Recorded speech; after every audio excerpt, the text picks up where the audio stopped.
Hoy quiero, con la ayuda del Señor, usar el tema que voy a finalizar el año. Y hoy puedo decir que dar una predicación de lo que voy a estar predicando el 31 para poder amanecer, si así podemos decir, ¿verdad?, el 1 de enero, que este servicio estaremos empezando a las 9 de la noche. Esperamos que todos podamos estar, pero entendemos que hay hermanos que tal vez se les pueda hacer un poco difícil por la hora. Entendemos esa parte, pero usted que puede hacerlo, véngase a recibir de lo que Dios tiene para cada uno de nosotros. Así que yo hoy voy a hablar de lo que es el año de la santificación. Ese es el tema que quiero abordar, el año de la santificación. Este año que todavía estamos, como se mencionaba el viernes pasado, mencionábamos, nuestra hermana Jenny nos refrescaba un poquito esa parte del año que comenzamos, el año del reposo de Dios. Y es una parte importante que debemos de entender, que lo espiritualizábamos y hablábamos que el reposo de Dios es estar bajo la cobertura de Dios. Tanta situación que se ha desatado en este año, tanta situación que se ha visto, que todavía no terminamos el año, pero si hay algo que debemos de mencionar es de que los que creemos en el Señor, los que servimos a Dios, recuérdese que el Señor tiene el cuidado de nosotros. Y si por alguna razón usted pasó algún momento difícil, créalo que Dios tiene el cuidado de usted. De eso no hay ninguna duda. Y de eso era lo que hablábamos, no de estar descansando, sino vivir bajo el reposo de Dios. Es la quietud, la tranquilidad, la paz y el gozo que el Señor nos da. A pesar de lo que esté pasando afuera, hay paz en la casa, hay paz en nuestro corazón. Y de eso es lo que hablábamos. Este año creemos que Dios es fiel a su palabra. ¿Cuántos lo creen? Y este año, en lo que es la santificación, es lo que va a suceder. El resultado de la santificación es lo que nosotros queremos ver. Y el resultado de ello es la manifestación de Dios, que eso es lo que nos interesa. Pero para entender la manifestación de Dios, tenemos que entrar por la santificación. Así que no solamente va a ser un año de santificación, no. La vida debe de ser constante, pero vamos a entender un punto importante. Y hoy quiero dar una primicia de esto que Dios me puso en mi corazón. Y hemos estado hablando del libro de Josué, un libro muy interesante que tiene una enseñanza muy profunda, aparte de una historia. Tiene una forma de definir cómo Dios trabaja, cómo Dios actúa en la vida del pueblo. Así que hoy vamos a entender parte de lo que es el capítulo 3 y de lo que nos enseña el capítulo 4, pero no estaremos dialogando hasta ahí. Pero quiero leer con ustedes el capítulo 3 del libro de Josué. Algunos versículos, no todos, algunos versículos, para entender lo que quiero hablar en esta preciosa noche. Gloria al nombre del Señor. ¿Estamos aquí, hermanos? Amén. Pongámonos sobre nuestros pies, tengan la amabilidad. Gloria a Jesús.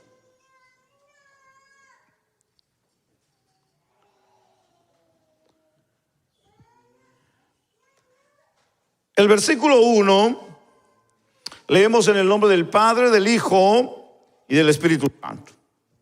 Y dice a la letra: Josué se levantó de mañana, y él y todos los hijos de Israel partieron de Sitín y vinieron hasta el Jordán y reposaron ahí antes de pasarlo. Y después de 3 días, los oficiales recorrieron el campamento y mandaron al pueblo diciendo: cuando veáis al arca del pacto de Jehová vuestro Dios y los levitas sacerdotes que la llevan, vosotros saldréis de vuestro lugar y marcharéis en pos de ella, a fin de que sepáis el camino por donde habéis de ir, por cuanto vosotros no habéis pasado antes de ahora por este camino, pero entre vosotros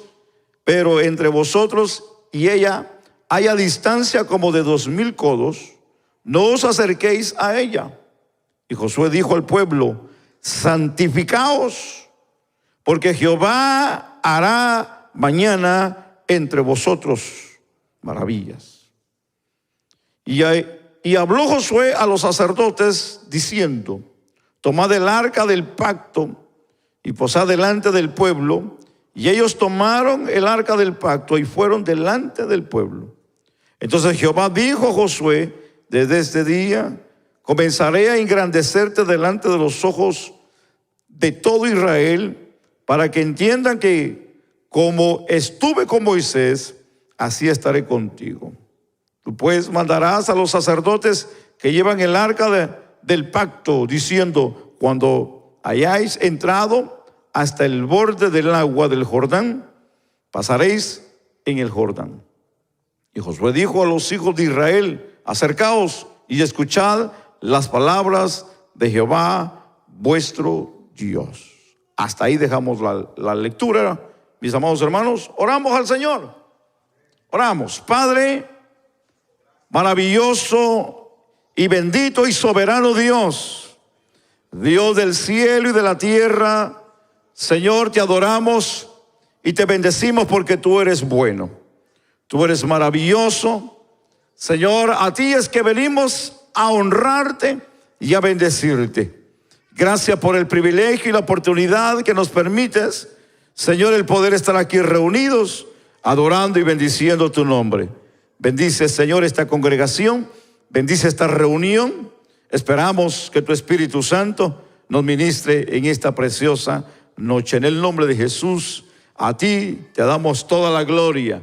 Amén y amén. Tenga la amabilidad de tomar su lugar, por favor. Bueno, continuamos en esta lectura interesante de este capítulo que hemos estado hablando de Josué ya unos viernes atrás. Y en este capítulo 3 podemos hoy entender una parte fascinante de la historia. Miremos que mientras los israelitas de una manera planeaban entrar a la tierra prometida, hay algo aquí que no queda bien, pero queremos hoy que esto quede bien claro en nosotros.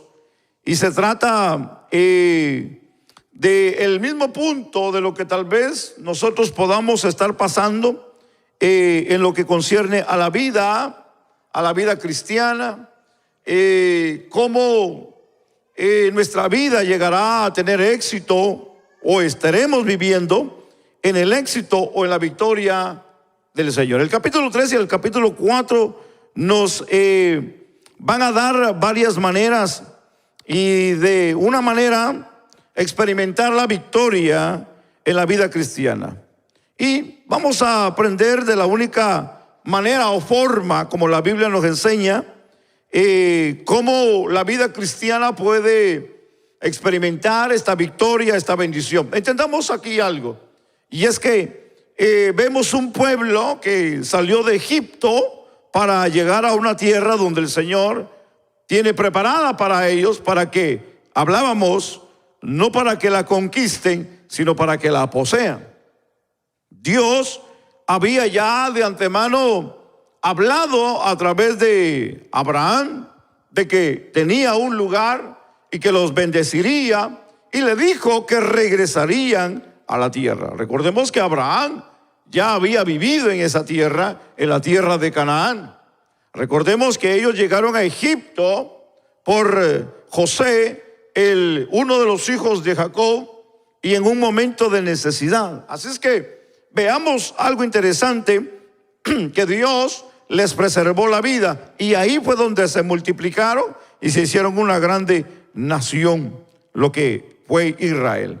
Recordará también que la Biblia nos enseña que cuando ellos iban de camino, nos enseña también de los espías que fueron a ver la tierra, a revisarla, y de una manera el anuncio, el mensaje de algunos fue horrorosa, se aterrorizaron, pero también una parte interesante que ellos notaron es de que la gente del otro lado estaba aterrorizada porque escuchaban que venía un pueblo, que Dios estaba con ellos. Así es que dos cosas pasaron aquí. Los espías se turbaron, pero también se dieron cuenta de que el pueblo del otro lado estaba asustado porque el pueblo que venía a conquistarlos o a entrar a la tierra de ellos no era cualquier gente, era gente especial que traían a Dios de su lado. Y esta es una parte fascinante porque cuando escuchamos el reporte, el pueblo junto, sus posiciones de una manera se levantaron y viajaron, dice la Biblia, como aproximadamente unos 10 kilómetros hasta la orilla del río Jordán. Usted leyó conmigo, ¿verdad? Donde hablábamos de eso. Y duraron como unos 3-4 días antes de ellos conquistar o tomar posición. Pero aquí hay una parte primordial, que antes de ellos pasar a la tierra que Dios les quería dar, ellos se encontraron con un problema en el camino. Pero aquí algo que debemos entender primeramente es que miremos cómo aquí Dios va a obrar en esto, que esto es lo que nos debe de llamar nuestra atención, cómo Dios va a obrar a favor del pueblo. Mientras el día de cruzar el Jordán se acerca Josué, al contrario de lo que los líderes militares le dicen al pueblo, que de una manera se alisten, y aquí de una forma ellos preparando sus armas, preparando sus espadas, preparando tal vez los animales que llevaban. Aquí hay una palabra de Josué hacia la vida de ellos y les dice de que se santifiquen, y de una manera tal vez ellos lo consideraron y lo tomaron como una parte muy rara, porque si ellos iban a entrar a una tierra desconocida donde habían gigantes, habían guerreros y había gente mala, por lógica lo que se tenían que preparar era con armas, era con valor, era de una manera que ellos tuvieran la actitud positiva y no de una forma de miedo para entrar a la tierra que los estaba esperando. Pero no los estaban esperando con los brazos abiertos, no los estaban esperando con un pozole, no los estaban esperando con tamales, no, los estaban esperando, hermano, para matarlos, porque esa era la idea. Pero aquí entendamos que en el versículo clave, el versículo 5, note que nos dice: y Josué dijo al pueblo, santificaos, porque Jehová hará mañana maravillas entre vosotros. Estaré leyendo algunas versiones diferentes, por ejemplo, la Biblia de las Américas, si por ahí hay una palabra que en su Biblia, ¿verdad?, no concuerda, pero es una versión diferente que dice lo mismo. Pero entendamos aquí una parte interesante de lo que dice el versículo. En otras palabras, en el camino aquí a la victoria que Dios los llevaba, hay una parte que marca y es la pureza del hombre. Entendamos aquí de lo que la Biblia nos enseña, que la pureza del hombre de una manera le da la forma de poder conquistar la bendición o la gloria o el poder de Dios en la vida. Así que Josué le dice a los israelitas, y no sé aquí si fue una manera de sugerencia o fue un mandamiento, pero él les dice: santifíquense, santifíquense.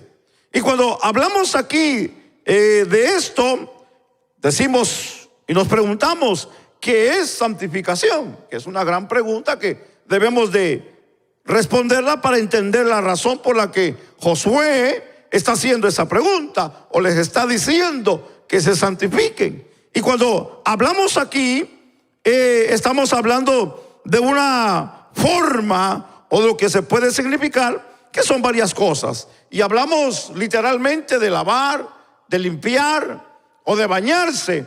Pero si lo ponemos en la parte espiritual, estamos hablando de acercamiento a Dios, de oración, de confesión y de una manera de poder ser sinceros con Dios.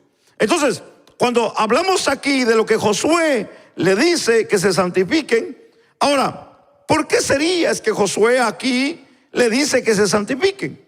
Entendamos aquí rápidamente la razón por la que Josué le dice que se santifiquen. Ahí mismo en el texto le dice, porque Dios va a visitar a su pueblo. Es algo que para nosotros pueda ser un poquito raro, pero pongámoslo de esta manera. Si alguien llegara a la casa repentinamente, no van a encontrar con la casa, hermanos, sucia probablemente, desordenada. Pero cuando alguien le dice previamente voy a llegar a su casa, o usted invita a alguien a su casa, especialmente las hermanas, van a hacer todo lo posible por dejar esa casa brillosa, relumbrante de limpio. Va a poner todo en su lugar, va a acomodar todo, y si lo invitó a comer, le va a preparar tal vez la mejor comida, ¿verdad?, que sabe hacer para atender bien a la persona. Lo que le quiero decir es de que Josué estaba diciendo de que Dios iba a visitar al pueblo. Y como Dios iba a visitar al pueblo, le dice, es necesario que nos santifiquemos. Hay que santificarnos porque Dios nos va a visitar. Y aquí, para poder entender el pensamiento de Josué, porque Josué estaba revelando lo que Dios le estaba dejando saber de lo que iba a suceder. Ahora, el pueblo aquí, de una manera, necesitaba estar en una condición de limpieza o de pureza. Y de una forma, necesitaban estar ellos preparados para aquel momento. Pero, ¿por qué tenían ellos que pasar todos estos rituales de purificación? Recordemos que en el servicio, en el tabernáculo, había una forma que se hacía para los sacerdotes para ministrar, y tenían que pasar por un ritual de santificación o de pureza. Entonces aquí no tenía tal vez humanamente mucho que decir, ¿verdad? El pueblo, si eso le toca solamente a los sacerdotes, eso no nos toca a nosotros, porque no ministraban dentro del tabernáculo. Pero algo aquí que a mí me llama la atención es que Josué le hace el llamado a todo el pueblo, no solamente a los sacerdotes, sino es a todo el pueblo que se tiene que santificar. Ahora, aquí esta parte tal vez fue o hubo alguna crítica, pero de una manera ellos reconocieron el poder de Dios. Ahora, estamos aquí hablando, escúcheme bien, por favor, estamos hablando de una generación que no conocía a Dios como la generación que salió de Egipto.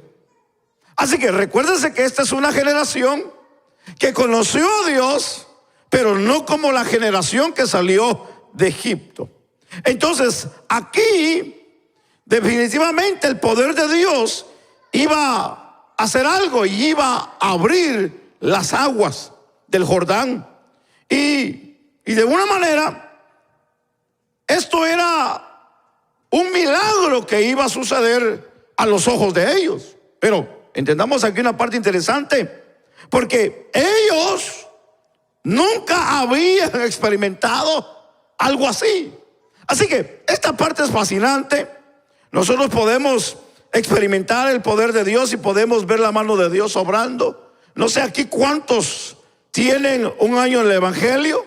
No sé aquí cuántos tienen 5 años en el Evangelio. No sé cuántos aquí tienen 10 años o 15 años en el Evangelio. Probablemente usted tenga días en el Evangelio, pero los que ya tenemos un año o más de un año, entendemos lo que es el Evangelio ya.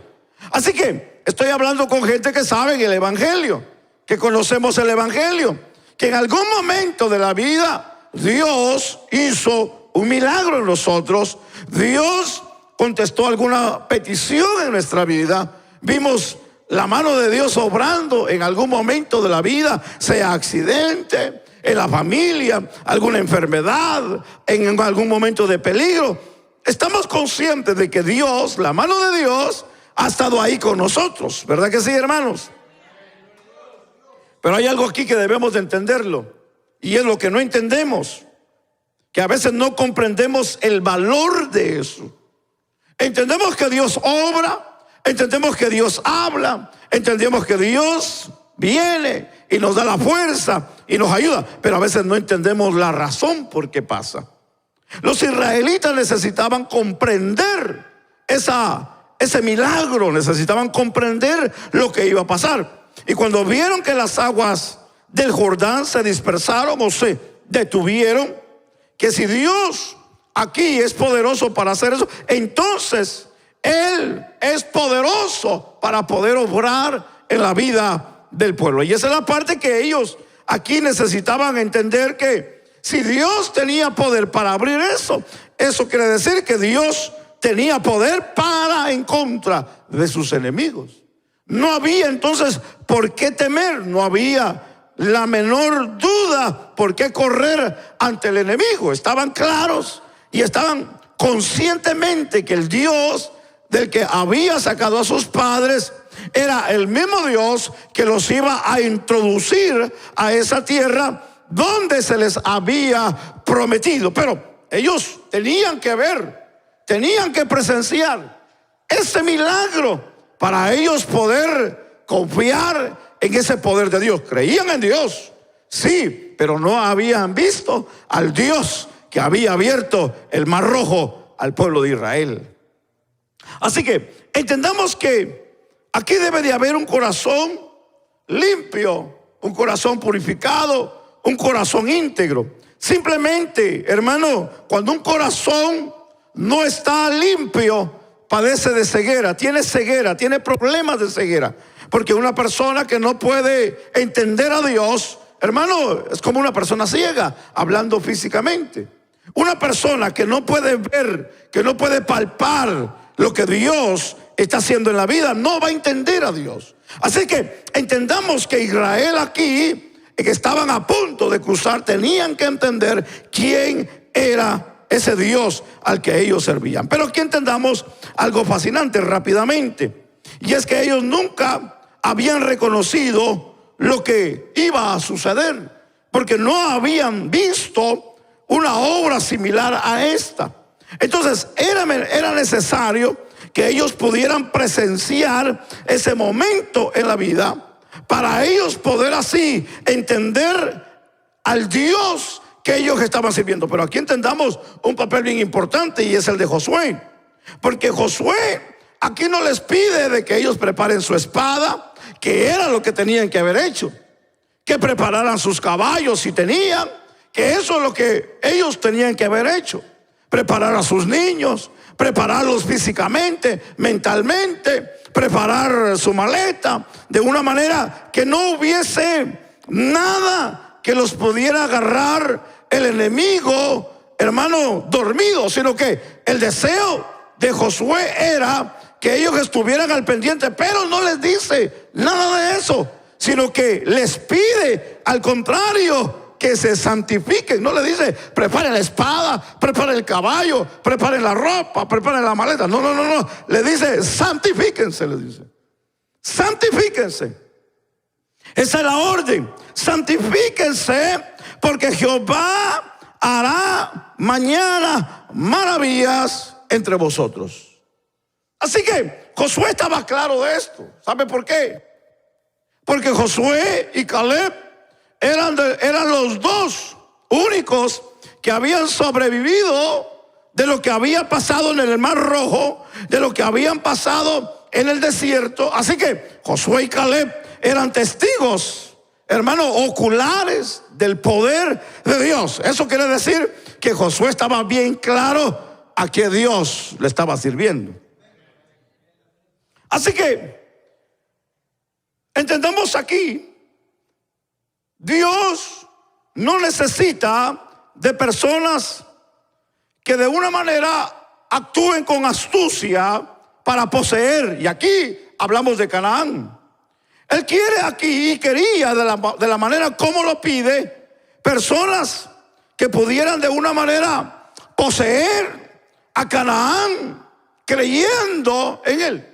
En otras palabras, que ellos pudieran depositar la confianza no en la mano de ellos, sino en la mano de Dios. Que ellos estuvieran conscientes que no era por su fuerza, por su inteligencia, por su astucia o por lo que ellos sabían, no, sino era por la grandeza del poder de Dios. Ahora, entendamos aquí la dificultad que la gente estaba enfrentando en ese momento. Y el problema que estaban enfrentando era el río Jordán. La palabra Jordán significa el que desciende. Y en realidad este río que descendía del mar de Galilea hacia el mar Aba, o lo que se conoce como el mar Salado o el mar Muerto, era que descendía este río y de una manera descendía con fuerza, no tal vez como una presa, pero sí con fuerza. Entonces, aquí hay un detalle que para ellos lo podían entender, algo que era difícil para ellos, el poder ellos pasar este río. Déjeme explicárselo. Este río tenía un problema. Aparte de ser un poquito fuerte en ciertos lugares, era que se desbordaba cada año. Y cuando se desbordaba, de una manera se hacía más ancho ese río y corría con más fuerza de lo normal. Así que ellos sabían claramente que ese río tenía problemas, y eso era lo que estaba pasando en ese problema, en ese momento.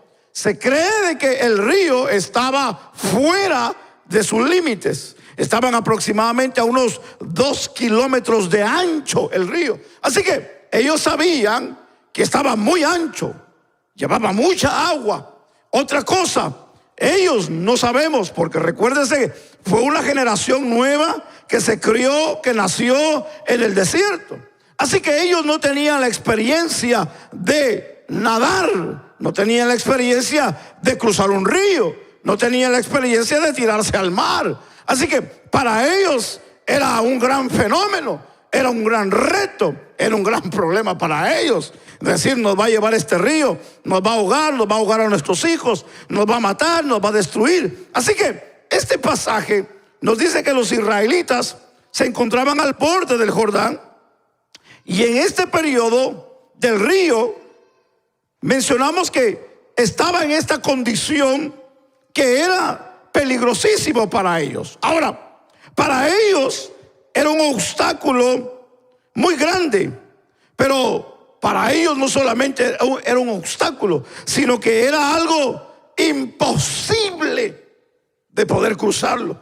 No era solamente un obstáculo el decir, oh, ahí está ese problema, pero en algún momento yo lo voy a pasar. En el caso de ellos no era así. En el caso de ellos era imposible cruzar ese río. Eso quiere decir de que nunca iban a poder ver la posibilidad de poder brincar al otro lado por la condición. ¿Sabe por qué? Porque nunca habían tenido esa experiencia, y el ver la magnitud del río y de la presión del agua, dijeron, aquí nosotros no nos aventamos, no nos metemos, nada de eso. Sin embargo, ellos, hermano, usaron la autoridad y la fe de Josué para poder ellos empeñarse a tomar la decisión. El versículo 4 del capítulo 3 nos dice, por cuanto vosotros, le dice, no habéis pasado antes de ahora por este camino, dándole a conocer aquí de que ellos no habían tenido una experiencia similar. Recuerden que esta generación, como acabo de mencionar, con excepción de Josué y Caleb, no habían visto a Dios trabajar de esa manera. Tal vez vieron a Dios que les dio maná en el desierto. Ellos vieron cuando tal vez hubo agua en el desierto que Dios les había dado, pero algo así ellos no habían visto. De que Dios interviniera en esta situación para que ellos pudieran pasar al otro lado. Eso era algo, hermano, de locos. Era algo, hermano, fuera de lo normal. Era algo que tal vez les habían dicho. No, si nuestros padres pasaron el Mar Rojo, para ellos era como una historia que no era tan creíble para ellos. Pero hoy, aquí en esta parte, ellos estaban a punto de presenciar algo tan grande. En el versículo 6 vemos un rol clave en esta parte. Le dice en el versículo 6: y habló Josué a los sacerdotes diciendo: tomad el arca del pacto y pasad delante del pueblo. Y ellos tomaron el arca del pacto, y la Biblia dice, y fueron delante de Jehová. Así que aquí podemos ver el problema mayor de los israelitas. Creo que aquí la razón por la que debemos de poner la importancia es aquí en el arca del pacto, que es lo que nos enseña. Si hay algo que ellos necesitaban entender, era la importancia del arca, porque la llevaban. Ellos miraban que entraban y la sacaban cuando tenían que moverse del lugar, porque estaba en la tienda que se había edificado para adorar a Dios y sacrificar. Pero cuando ellos ven este movimiento que Josué les dice y les marca más adelante, leemos en el versículo 9 y versículo 10. Y Josué le dijo a los hijos de Israel: acercaos y escuchad las palabras de Jehová vuestro Dios. Y añadió Josué: en esto conoceréis que el Dios viviente está en medio de vosotros, y que Él echará delante de vosotros al cananeo, al eteo, al heveo, al fereceo, al gergeseo, al amorreo y al jebuseo. En el versículo 11 y 12 dice: he aquí que el arca del pacto del Señor de toda la tierra pasará delante de vosotros en medio del Jordán. Tomad pues ahora 12 hombres de las tribus de Israel, uno de cada tribu. Aquí entendamos, para poder explicar esto rápidamente, el arca del pacto estaba guiando al pueblo, en otras palabras, en el camino a seguirlos a ellos, o a seguirlo a él, para poder llegar a lo que era la gran victoria y lo que hoy para nosotros viene a ser la gran revelación. En el versículo 13 y 14 le dice: y cuando las plantas de los pies de los sacerdotes que llevan el arca de Jehová, le dice: Señor de toda la tierra, se asienten en las aguas del Jordán, las aguas del Jordán se dividirán, porque las aguas que vienen de arriba se detendrán en un montón. Sigue diciendo el versículo 14: y aconteció cuando partió el pueblo de sus tiendas, dice, para pasar el Jordán, con los sacerdotes delante del pueblo, llevando el arca, le dice, del pacto. Ahora, veamos aquí rápidamente, y aquí podamos hacer una pausa para poder entender esta parte tan importante que debería de ser para ellos, y era el arca del pacto. Para ellos el arca del pacto era lo que representaba a Dios en la tierra. No es que el arca era Dios, no, sino que representaba la presencia de Dios. Entonces, de la manera como Josué se lo pone y le dice: Él va a ir delante, o ellos lo llevarán y van a ir delante de ustedes, marcando que Dios iba a ir guiando al pueblo hacia una manera de ver el poder y la gloria de Dios. Y aquí es donde a mí me fascina entender esta parte, porque si hay algo que debemos de ver es cómo Dios trabaja, cómo Dios obra. y cómo Dios se manifiesta en esta parte. Y aquí me fascina entender esta parte de la Biblia, porque si hay algo que a mí me gusta entender es cómo Dios trabaja en la vida. Y es que cuando vemos a Dios obrar, es algo que debemos de detenernos y poder entender cómo Dios se va a manifestar en la vida del pueblo. Fíjese que si aquí hay algo que me está llamando la atención, es lo que Josué le dice, porque le dice: santifíquense, porque Dios va a descender o nos va a visitar, va a hacer maravillas. Entonces, para Josué era importante que el pueblo se santificara para que Dios se manifestara. En otras palabras, si el pueblo no se hubiera santificado, si el pueblo no hubiese hecho caso de lo que el hombre de Dios, de parte de Dios, estaba dando la palabra, difícilmente hubieran pasado el Jordán.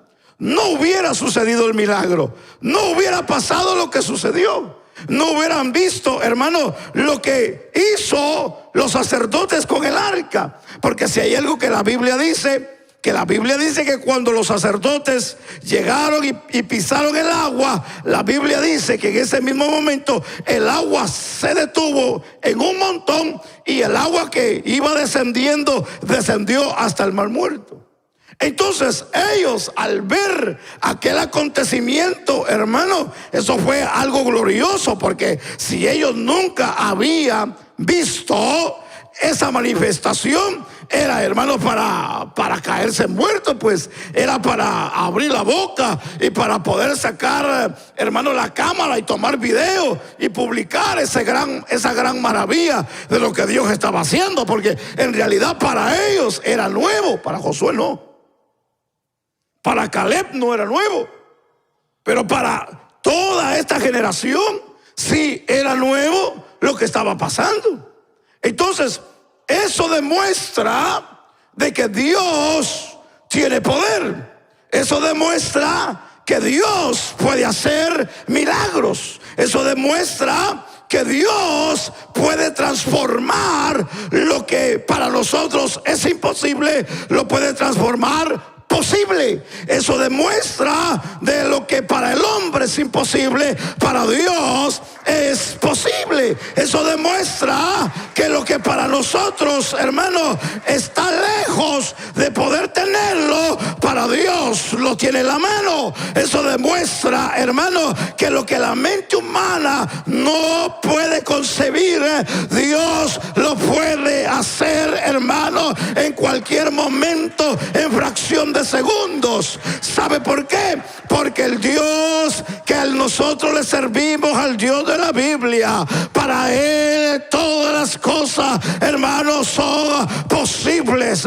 Dios no tiene límite, Dios no tiene barrera. Dios todavía no se ha encontrado con algo que diga no puedo hacerlo. Dios puede cambiar la vida del hijo, Dios puede cambiar la vida del matrimonio, Dios puede cambiar al más pecador, Dios puede cambiar cualquier situación. Pero volvamos al punto. ¿Qué es lo que hace para que eso pase? ¿Qué es lo que se necesita para que haya el milagro? Hay que santificarse, correcto. Porque si queremos ver milagros, si queremos ver cambios, si queremos ver que Dios se manifieste, hay algo que hay que hacer. Y eso es santificarnos. Hay personas que piensan y creen que Dios va a actuar solamente porque ellos piensan de que Dios va a actuar. Pero no es así. Ese es el problema. Hay personas que dicen yo ya oré y yo ya lo puse en la mano de Dios y está bien. El problema no es orar, sino el problema es quién está orando o quién lo está pidiendo. Porque cualquiera puede orar, pues. Cualquiera puede pedir, cualquiera puede decir y cualquiera puede gritar. Pero yo le hago la pregunta a usted. ¿Usted conoce a Dios en su vida? ¿Conocemos a Dios? ¿Quién es Dios? El Dios de la Biblia. Usted dirá, bueno, es que yo conozco el Evangelio porque mi abuelita me lo predicó y porque me trajeron cuando era niño. Y bueno, y el Evangelio yo lo he venido escuchando, que dicen que Dios tiene poder, que Dios hace grandes cosas y esto y lo otro. Yo le hago la pregunta a usted, ¿usted ha visto muertos levantarse? ¿Usted ha visto gente con el SIDA ser sanados? ¿Usted ha visto gente con problemas, hermano, de salud ser sanado? ¿Usted ha visto huesos doblados, hermano, ser restaurados? ¿Usted los ha visto? Parece que nadie aquí ha visto milagros. ¿Sí me explico lo que yo estoy diciendo? Es como si yo vengo a predicarles a ustedes de sanidad.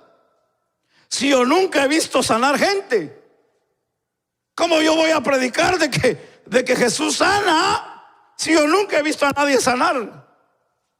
¿Cómo yo le voy a predicar a usted que Dios restaura matrimonios cuando yo no he visto ningún cambio ni en el mío ni en el de nadie? ¿Cómo yo voy a hablarle de que Dios tiene poder si yo no he visto a Dios obrar en mi vida poderosamente? Entonces, aquí hay un punto. Dios quería enseñarles a ellos que el Dios que iba con ellos tiene poder y que les iba a dar victoria y que los iba a llevar a conquistar, a poseer, a derrotar, a destruir al enemigo. Pero tenían que ver algo, y era el Dios de sus padres, que como abrió el Mar Rojo, también les iba a abrir el Jordán. Nadie puede hablar de la grandeza de Dios si no conoce la grandeza de Dios, hermanos. Yo hoy no lo vengo a poner en mal a usted, no.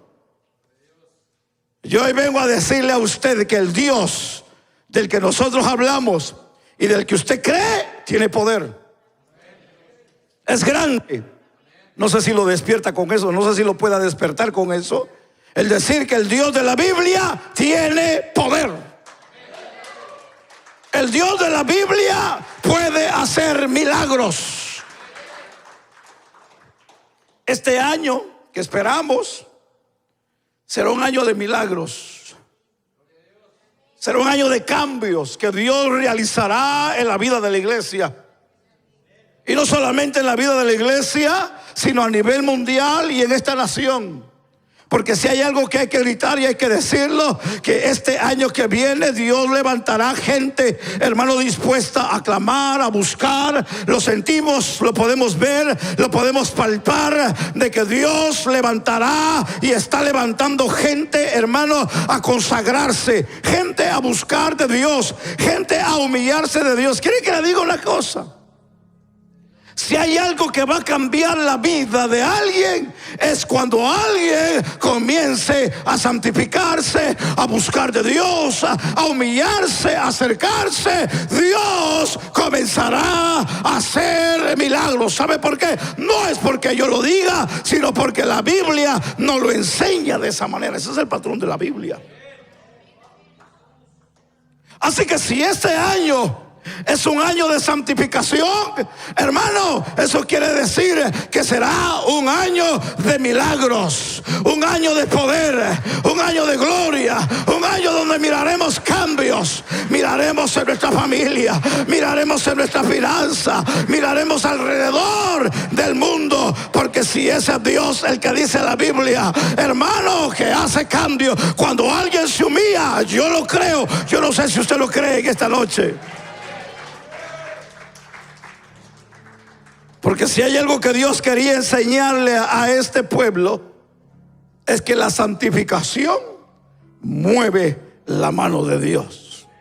La santificación, sinónimo de santidad, sinónimo de pureza, sinónimo, hermano, de consagración a Dios, es lo que hace que Dios se mueva en medio de su pueblo. Hermano, necesitamos hacer reforma de culto dentro de nuestro servicio, dentro de nuestra casa, dentro de nuestra adoración. Hermano, estamos cansados de llegar y solamente vernos. Estamos cansados de venir y sentarnos y dormirnos en esa silla. Yo no sé usted, pero yo estoy cansado, hermano, de ver gente indiferente, gente fría, gente sin motivo, gente sin motivación, gente sin dirección, gente sin espíritu dentro de ellos. Estamos cansados de ver gente, hermano, que no tienen el sentido de adorar a Dios.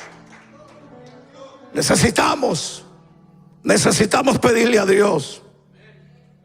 Necesitamos santificarnos. Necesitamos humillarnos. Necesitamos apartarnos para Dios. Necesitamos consagrarnos para Dios. ¿Quieres que Dios obre en tu vida? Conságrate a Dios y vas a ver los milagros en tu vida. ¿Quieres que Dios cambie las circunstancias, el problema, lo imposible de tu vida? Consagrémonos a Dios y vas a ver milagros de Dios. ¿Alguien lo puede creer en esta noche? ¿Alguien lo puede creer en esta noche?